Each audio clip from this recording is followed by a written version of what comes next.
Chers adhérents au territoire, chères adhérentes, chers adhérents, c'est avec plaisir que je viens vous faire le rapport moral.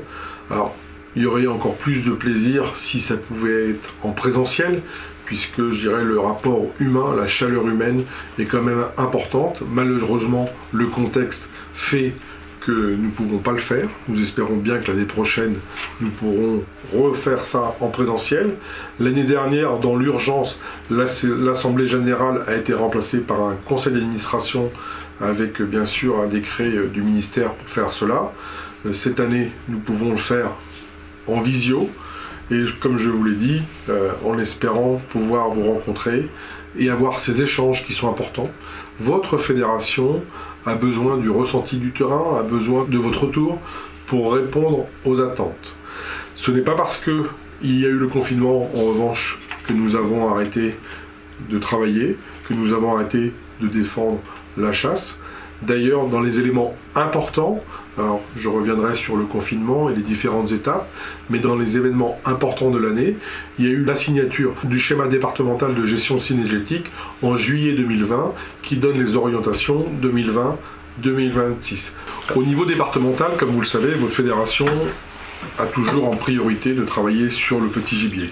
Bien sûr, la partie grand gibier, j'y reviendrai, nous prend beaucoup de temps, mais il est important pour nous de travailler sur la petite faune. Nous avons la chance d'avoir un territoire qui est exceptionnel en Seine-et-Marne, où on a de la diversité, de la biodiversité, pour prendre le mot à la mode, mais une belle diversité, et nous continuons à travailler dessus. Alors, on y travaille au travers des GIC, où on essaye d'uniformiser les modes de gestion pour que ce soit plus facile pour les chasseurs qui passent d'un GIC à un autre, d'avoir le même mode de gestion et de ne pas s'y perdre, de ne pas trop complexifier les choses. Comme je vous l'ai déjà évoqué, les CIF qui ont été faits par l'éco-contribution, donc les CIF, culture d'intérêt faune-flore, sont vraiment focalisés pour le développement du petit gibier, pour la perdrix et le faisan. Le faisan, nous avons de très très bons résultats. La perdrix, c'est un petit peu compliqué, mais c'est pas pour ça que nous baissons les bras. Et nous avons des territoires pilotes qui font des essais. Donc bien sûr, en partenariat avec l'OFB, au niveau des souches d'origine sauvage, où nous avons dans certains cas de très bons résultats. Excellent pour le faisan, un peu moins régulier pour la perdrix. Mais ça permet quand même d'avoir de beaux oiseaux et d'avoir des moments de chasse qui sont agréables, puisque l'objectif est bien sûr de maintenir ces populations, mais aussi de pouvoir les chasser. Donc, sur la partie petite faune, aussi nous travaillons sur les haies.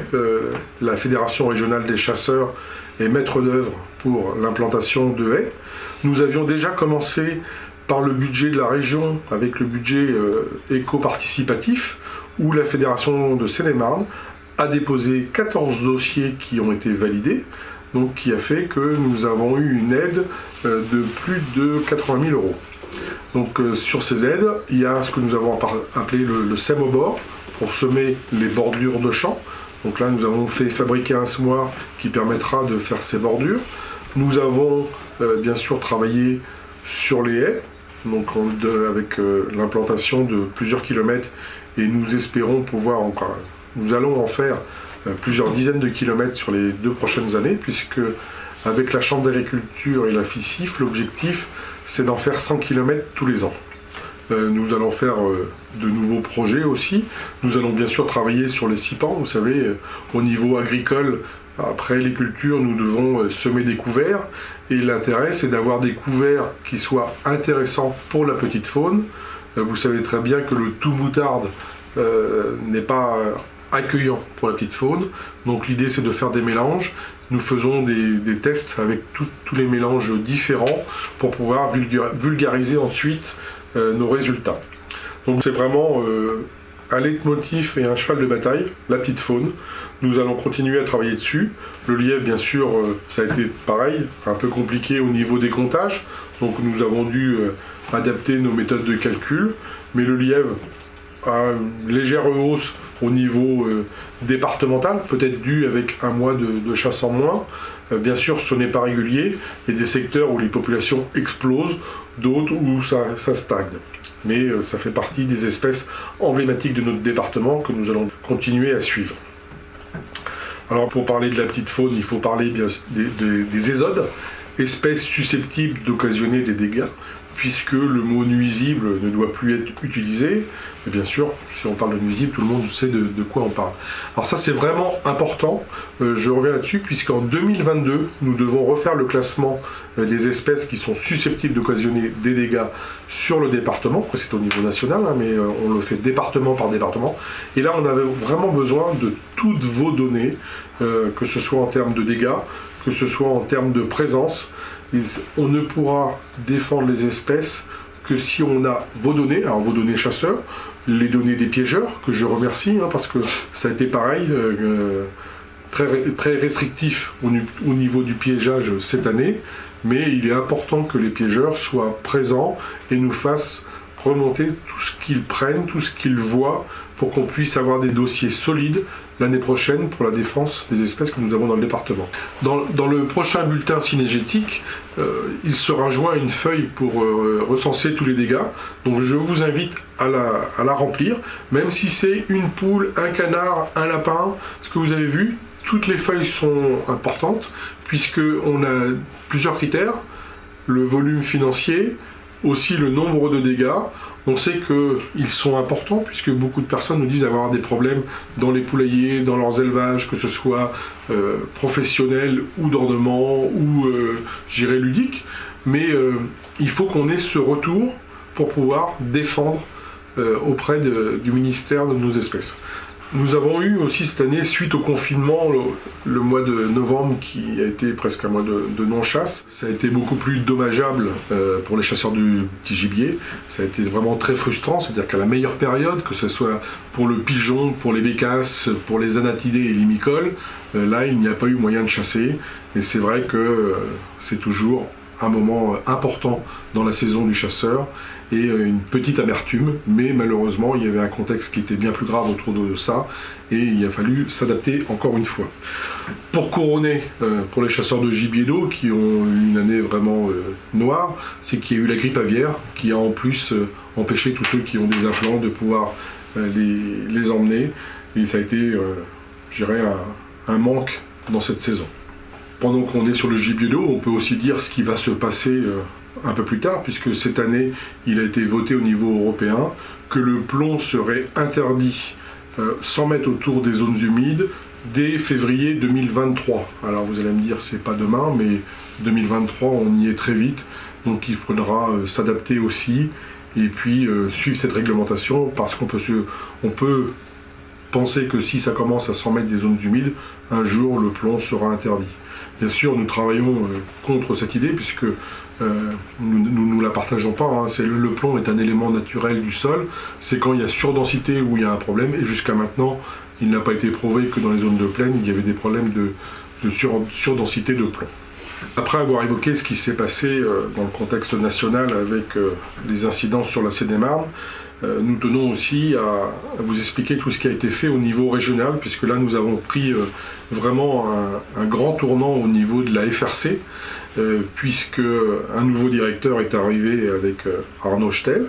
Aussi un poste de chargé de mission a été mis en place pour pouvoir répondre à toutes les demandes que l'on avait et tous les dossiers que l'on avait à monter, puisque vous savez que dans la loi chasse, il y avait cette partie d'éco-contribution, c'est-à-dire que je vous rappelle, sur chaque permis de chasser, il est pris 5 € pour la biodiversité, et quand le chasseur met 5 €, l'État met 10 €. Donc ce qui fait 15 € par permis pour la biodiversité, qui fait qu'en Ile-de-France, donc FRC, FICIF, FDC 77, nous pouvons avoir 450 000 € de subventions pour faire des actions sur le terrain.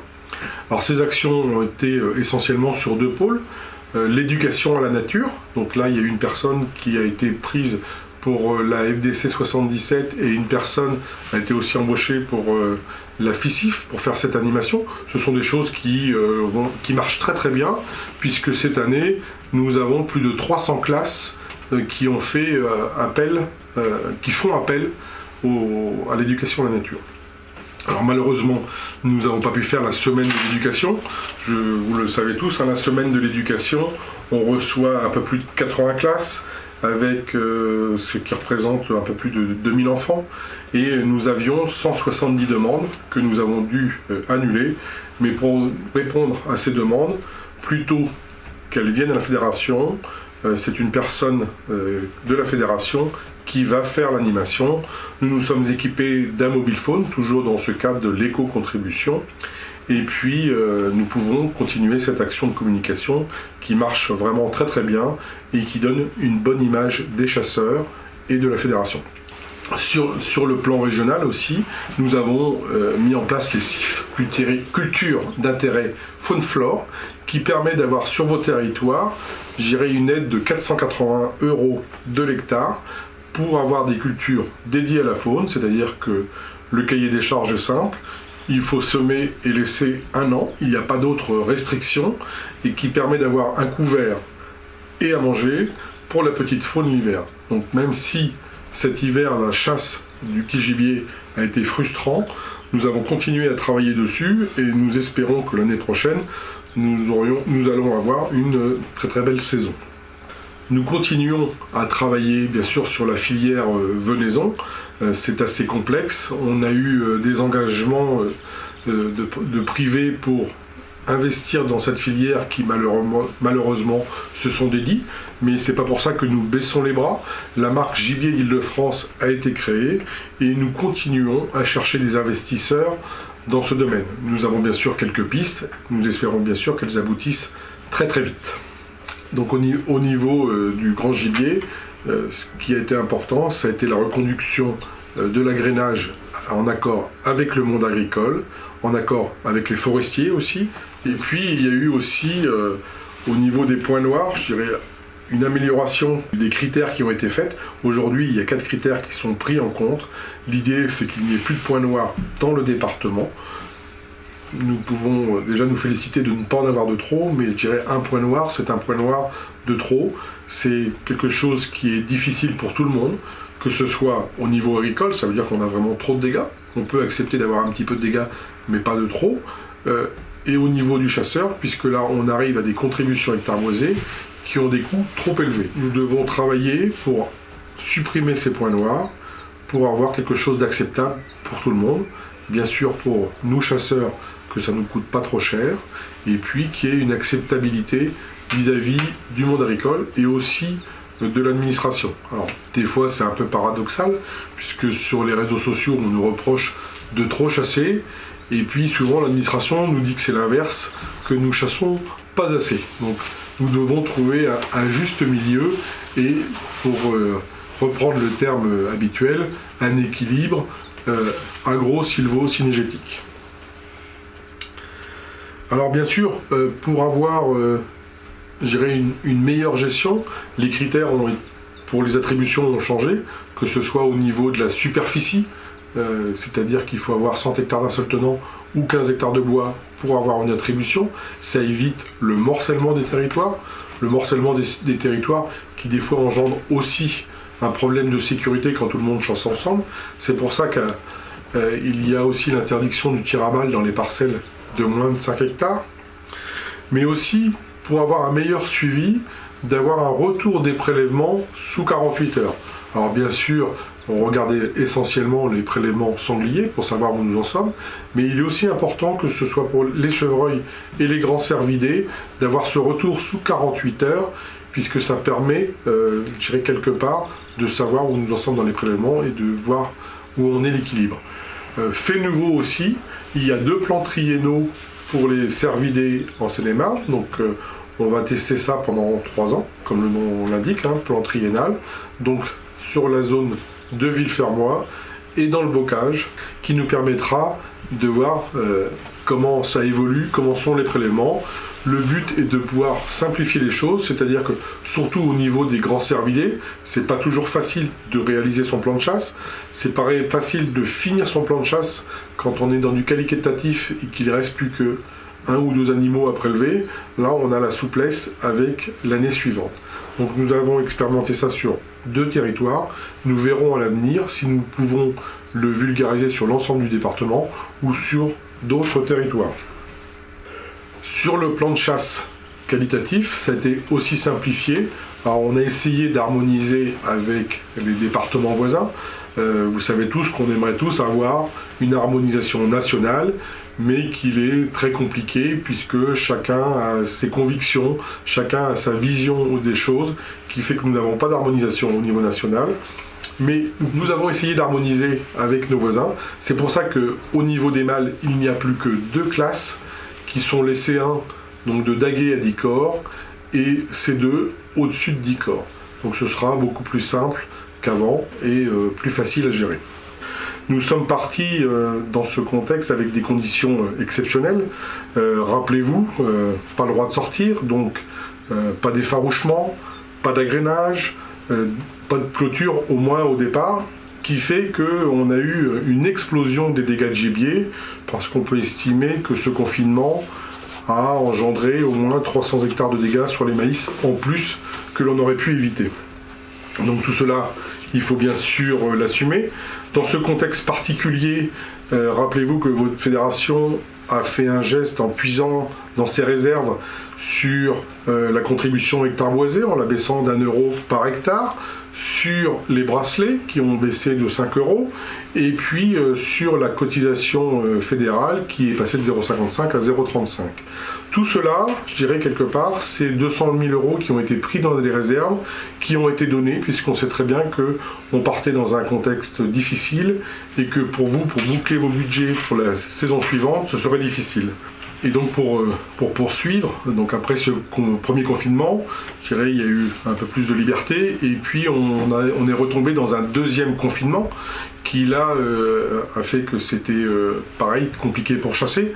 Nous avons été très réactifs avec la préfecture et la DDT, puisque nous avons eu très rapidement un arrêté pour chasser le sanglier. Je crois que nous avons été les premiers à avoir l'arrêté. Alors bien sûr, les cervidés n'ont pas été mis dans le premier arrêté suite au premier confinement où nous avions eu des attaques importantes des anti-chasses en disant pourquoi les chasseurs avaient le droit de sortir, puisque au bout d'un moment nous avons eu le droit de sortir pour agréner, effaroucher et poser les clôtures. Donc pour pas repartir dans ce même contexte, nous avons demandé que le sanglier, et il était convenu que 15 jours après nous obtiendrons les cervidés, ce qui a été fait, qui a permis de pouvoir chasser, je dirais, presque normalement après ces quelques semaines de coupure.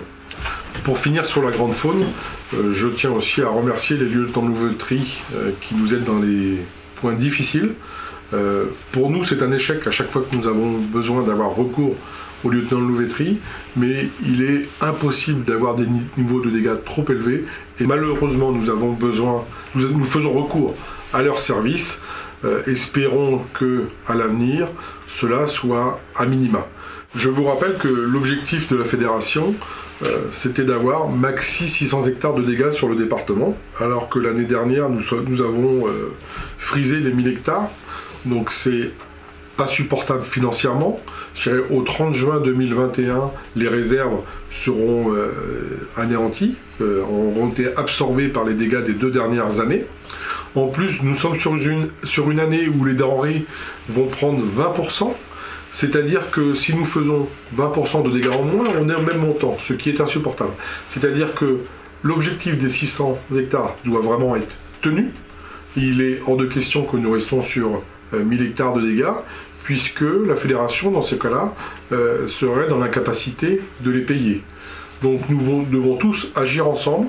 Nous avons la chance d'avoir beaucoup de méthodes de prévention, que ce soit l'agrénage en premier, que ce soit l'effarouchement, les clôtures, mais je vous rappelle que le premier point sur lequel nous pouvons agir, c'est sur le niveau de population. Je sais que beaucoup d'entre vous ont joué le jeu cet hiver. Nous avons prélevé autour de 15 000 sangliers, mais nous avons une population qui est encore un peu trop élevée pour le département. Alors bien sûr, je parle sur le global, il y a des secteurs où nous sommes à un niveau correct, mais il reste quelques secteurs avec des niveaux encore un peu trop élevés, et la prochaine saison doit être vraiment la saison où le niveau de population des sangliers soit acceptable partout dans le département, sinon ce ne sera pas gérable. Et comme je vous l'ai dit auparavant, pour nous faire appel au service des lieutenants de louveterie, c'est un résultat d'échec. Les sangliers doivent être prélevés par les chasseurs et non pas régulés par d'autres personnes. Nous avons eu aussi cette année, suite au confinement, le mois de novembre qui a été presque un mois de non-chasse, nous avons prolongé, avec l'accord de la préfecture et de la DDT, la chasse du sanglier au mois de mars.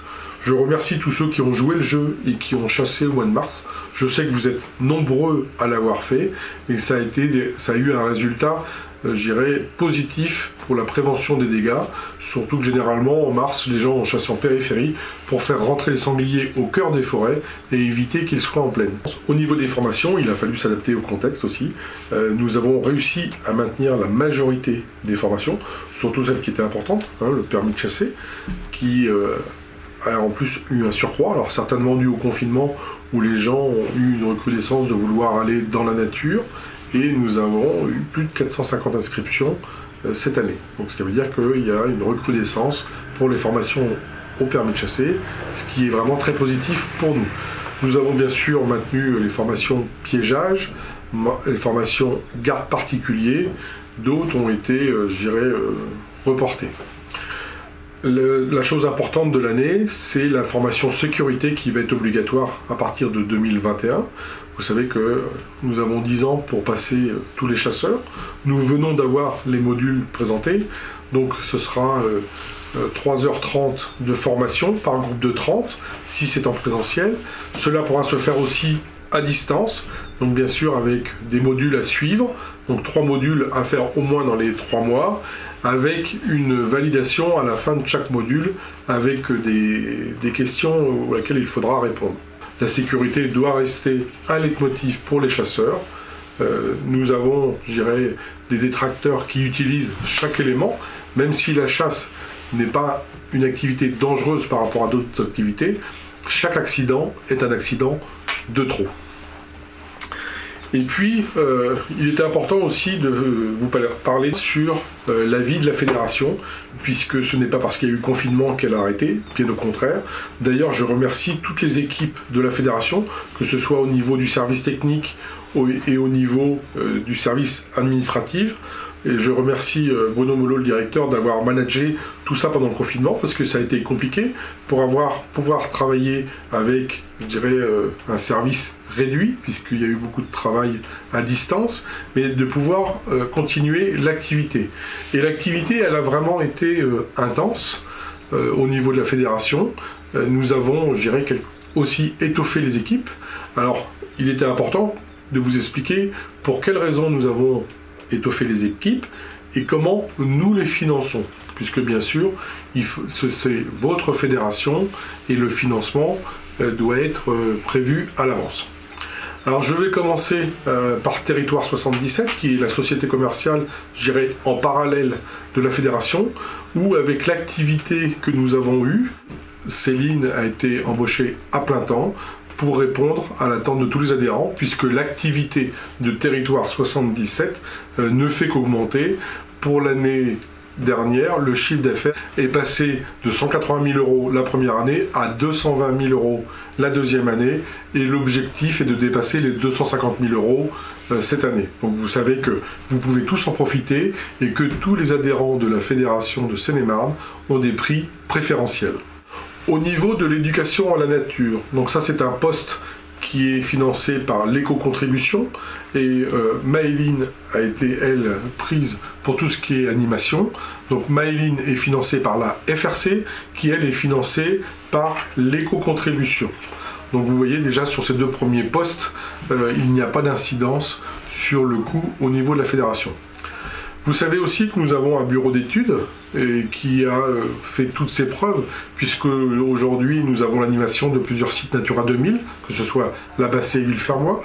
Nous travaillons aussi avec l'Agence de l'eau Seine-Normandie. Nous travaillons aussi avec les Grands Lacs de Seine. Nous travaillons sur les atlas de la biodiversité. Et ce volume supplémentaire fait que nous avons pris l'Aura en plus.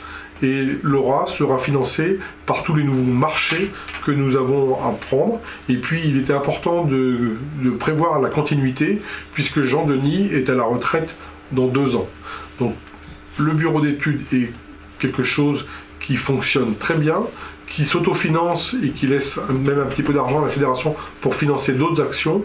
Donc nous allons continuer dans cette voie-là, surtout qu'en plus, cela donne du poids et de la reconnaissance de la fédération sur tout ce qui est environnemental. Au niveau de la grande faune, il y a eu, je dirais, pareil, du changement, puisque André étant parti à la retraite, elle a été remplacée par Aude, qui s'occupe uniquement du dégât de gibier, et au niveau de la grande faune et au niveau des dégâts, pour faire des économies et baisser le montant des dégâts, travailler mieux sur la prévention. Nous avons eu l'arrivée de Maxime, qui après 2 années de formation professionnelle avec la fédération, est resté pour faire des économies substantielles qui pourront avoir une influence sur la baisse de vos contributions hectares boisés. Dans la vie de votre fédération aussi, il est important de dire que toujours pour avoir une meilleure relation avec vous, l'espace adhérent a été modifié. Alors, il y a eu un petit temps d'adaptation entre la première version et la deuxième version, puisqu'il fallait déconnecter la première pour réussir à avoir la deuxième. Mais pour avoir plus de données sur le terrain, ça a été expliqué, que ce soit en termes de prévention des dégâts, que ce sera aussi à l'avenir sur tout ce qui est défense des espèces susceptibles d'occasionner des dégâts. Donc cet espace adhérent, nous avons voulu l'améliorer, qu'il soit beaucoup plus facile, beaucoup plus interactif et qui permettra d'avoir je dirais un lien avec vous, je dirais au jour le jour, puisque nous devons faire les déclarations dans les 48 heures. Dans le même point, sur la mobilité, parce que suite au permis à 200 €, la mobilité est plus facile avec les permis nationaux. Nous avons travaillé avec Cocagne, vous savez, la plateforme qui fait les échanges de chasse, et nous avons obtenu des prix préférentiels pour la fédération régionale d'Île-de-France, et il y aura la gratuité pour les nouveaux permis et moitié prix pour tous les autres chasseurs, qui permet d'avoir la possibilité de voyager, de découvrir d'autres modes de chasse. Vous savez, la chasse en France, c'est 40 modes de chasse différents, une chasse qui est différente selon les acteurs, selon les territoires, selon les espèces, et il est toujours intéressant d'avoir cette ouverture vers les autres, vers d'autres modes de chasse et aussi vers d'autres gibiers, même si en Seine-et-Marne nous avons la chance d'avoir presque toutes les espèces, puisqu'il n'y a que les espèces de montagne qui sont manquantes. De temps en temps, on nous dit que c'est dommage que la plateforme Cocagne soit payante. Il faut savoir qu'avec cette baisse de 50%, ça fait 24 € par an, qui permet d'augmenter l'offre. Vous vous rappelez, on avait une bourse au territoire au niveau de la fédération qui représentait une trentaine d'offres. Maintenant, avec Cocagne, nous arrivons à presque 300 offres uniquement sur le département de Seine-et-Marne, sachant que Cocagne permet d'aller partout en France. Donc ces 24 € servent au développement de cette plateforme et qui ne peut que réussir vu l'offre différente qu'il y a sur toute la France. Et je remercie tous les territoires de Seine-et-Marne qui y participent. Vous avez vu aussi que nous sommes bien plus présents sur les réseaux sociaux, qu'il y a quelque chose d'important aujourd'hui. On peut des fois le regretter puisque nos détracteurs l'utilisent à mauvais escient. Le mensonge est souvent de fait, mais nous devons faire avec, et c'est là où nous devons communiquer en amont sur tous les points que nous faisons comme acteurs de la biodiversité. Passage incontournable dès l'instant où on parle d'environnement, et c'est pour ça que nous travaillons avec le service de communication à accentuer notre présence, être de plus en plus présent et de ne pas laisser la place à nos détracteurs. Comme je vous le disais, nos détracteurs sont présents sur les réseaux sociaux, ils sont aussi présents sur le terrain. Quelques faits importants, vous savez qu'on a toujours Ava qui est malheureusement grandissant contre la chasse à courre, qui est l'attaque d'un mode de chasse. Il faut savoir que ces gens-là, si un jour un mode de chasse s'arrête, ils en attaqueront un autre. C'est pour ça que nous devons rester solidaires par rapport à tous ces points-là.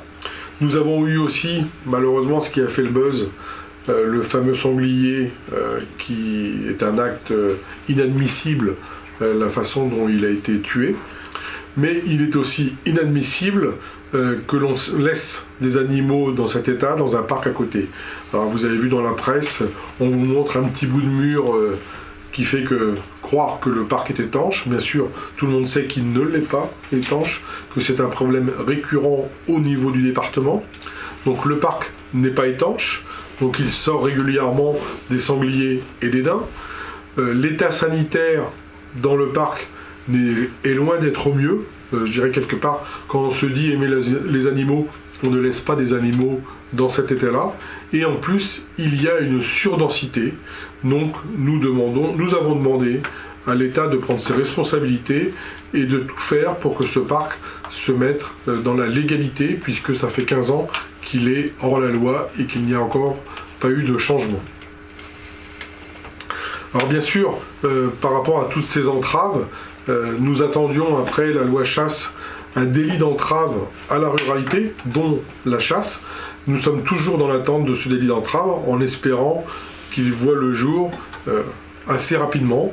Malheureusement, on voit que c'est toujours reporté, et l'actualité avec le Covid a fait que ça a pris encore plus de retard. Pour clôturer ce rapport moral à distance, comme je vous l'ai dit, je regrette vraiment qu'on ne puisse pas avoir d'échange. Je dirais quelque part, une poignée de main peut faire passer de longs messages. J'espère, au travers de cette vidéo, vous avoir relaté, que vous ayez ressenti qu'on est toujours présent, qu'on est toujours actif pour défendre la chasse, pour défendre les chasseurs. Et nous espérons bien sûr avoir rapidement des moments d'échange. Nous espérons pouvoir organiser le 5 septembre les portes ouvertes à la Fédération des chasseurs. Vous savez, cet événement qui est toujours fort sympathique, qui est une belle vitrine de votre fédération, où la dernière fois nous avions eu 6000 personnes. À l'heure où j'enregistre, je ne sais pas quelle sera la jauge, comment nous pourrons le faire, mais pour l'instant nous avons bien espoir de faire ces portes ouvertes, d'avoir un moment d'échange avec vous. Donc je l'espère, je vous donne rendez-vous le 5 septembre à la Fédération des chasseurs, en espérant que les événements du Covid nous permettent de le faire. Eh bien, je vous remercie de votre attention. Bien sûr.